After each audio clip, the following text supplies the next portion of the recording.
The steady rain that had blanketed Elmridge from morning to noon seemed to wash away any remaining warmth. On the wet sidewalk next to an old bus stop, a dark gray shepherd sat silently. Tied to a signpost with a frayed rope, it huddled shivering in the cold.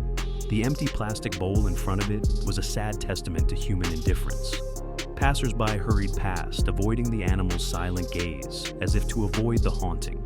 A few children snickered at it. An adult shot it an annoyed glance. But the dog didn't protest. It just waited for someone, anyone to turn around.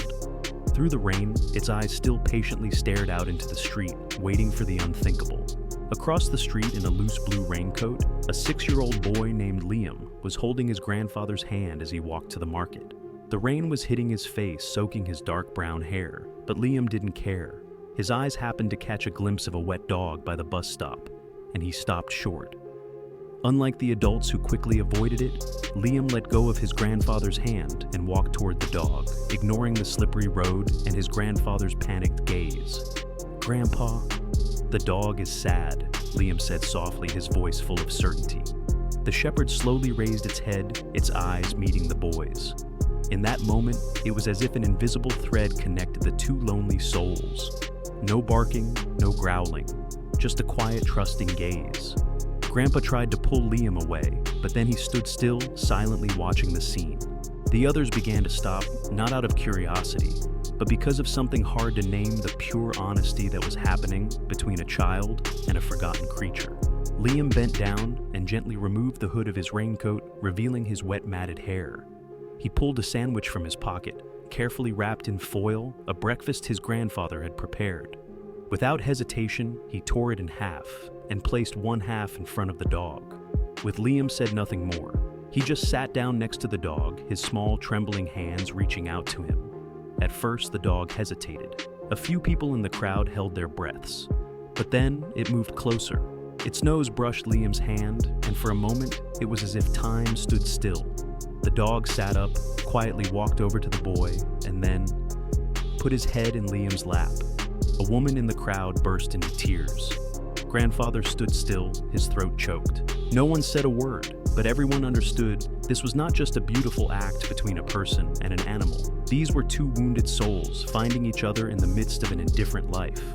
And with just a touch of look, both of them had broken the wall of loneliness that had been there for so long. After the touching moment, the crowd gathered closer. A rescue worker named Rachel quickly approached the dog to check its health. "No collar, no tag," she muttered as she ran her hand through its thick fur. When she scanned the microchip, there was a faint beep and then silence. No chip. It doesn't belong to anyone. An old man in the crowd, eyes narrowed in suspicion, whispered, "This dog, I once saw it tied to the fence behind the old warehouse, starved for a week." Others began to chime in. Some remembered hearing its hoarse barking in the middle of the night. Some said they saw it huddled in the cold rain, unattended. Liam's grandfather turned to Rachel, his voice hoarse. "How long did you say he was abandoned?" Rachel looked back at the dog nestled next to Liam. "A few weeks at least, maybe more. Signs of malnutrition, long nails and some old scars.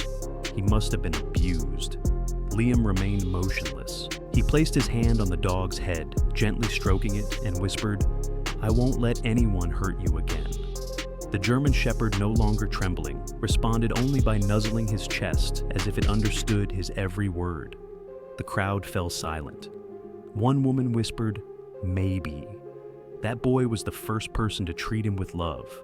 And it was true among the indifferent streets and cold stares. Only Liam bent down, sharing a piece of bread, a little water, and a sincere heart.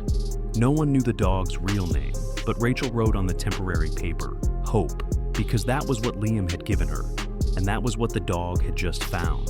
After the dog was given a temporary name, Hope, Rachel asked Liam's grandfather if they could take her to a rescue center to care for her, wait for her owner to claim her, or find a suitable adopter. But before he could answer, Liam looked up, his eyes pleading. "Can I take Hope home, Grandpa?" The question silenced the circle. Rachel explained gently, "Adoption takes time, but if your family agrees, we can start the process today." Grandpa looked at Liam, then at Hope, who was huddled next to him, as if he were her only safe haven. Hesitantly, he nodded slowly. "You've lost so much. If this makes you happy, we'll do it." On the way to the rescue center to complete the temporary detention procedures, Liam held onto the leash tightly, and Hope walked beside him with a strange sense of security. Although his legs were still limping from malnutrition, his eyes were different, no longer desolate, but full of trust.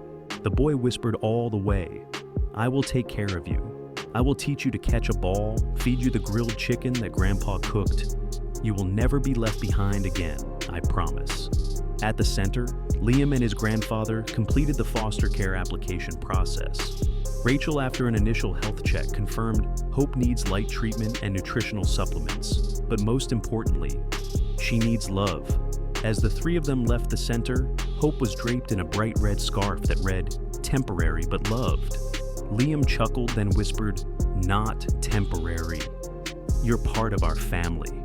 And so, a new chapter begins, not just for Hope, but for Liam as well.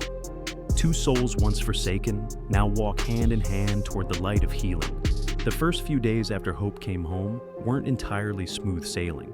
The dog still panicked whenever he heard the wind whistling through the windows or someone slamming the door. One time, Grandpa accidentally dropped his keys on the tile floor, and Hope immediately ducked under the table, shaking all over. Liam sat down next to him and whispered, "It's okay. You're safe. I'm here." Love doesn't need words, it just needs time. Every day Liam spends a few hours sitting next to Hope, reading to her, or simply watching the rain through the window together. He writes Hope in big letters on a small board in his room and hangs a red scarf on the corner of his bed. It's a reminder that no matter how painful the past, hope always exists.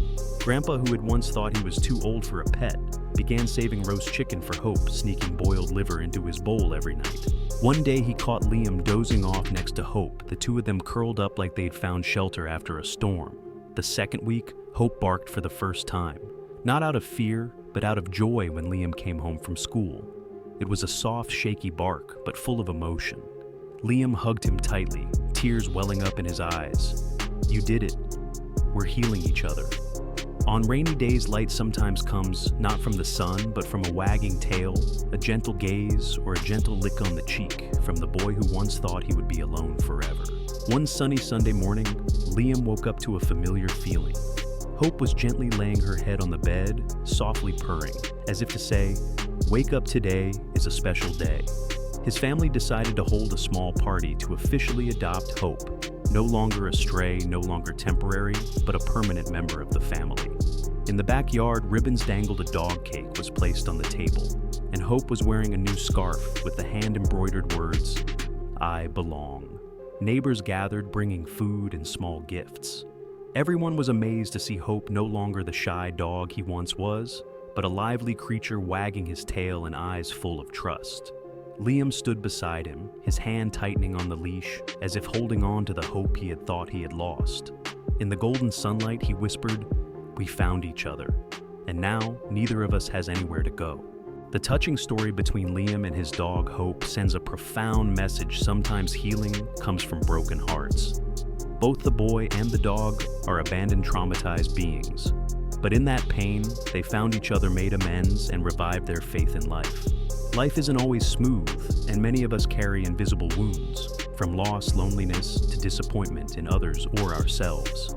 Yet the story reminds us that genuine connection, whether it comes from a child or a lost dog, has the power to transform hearts.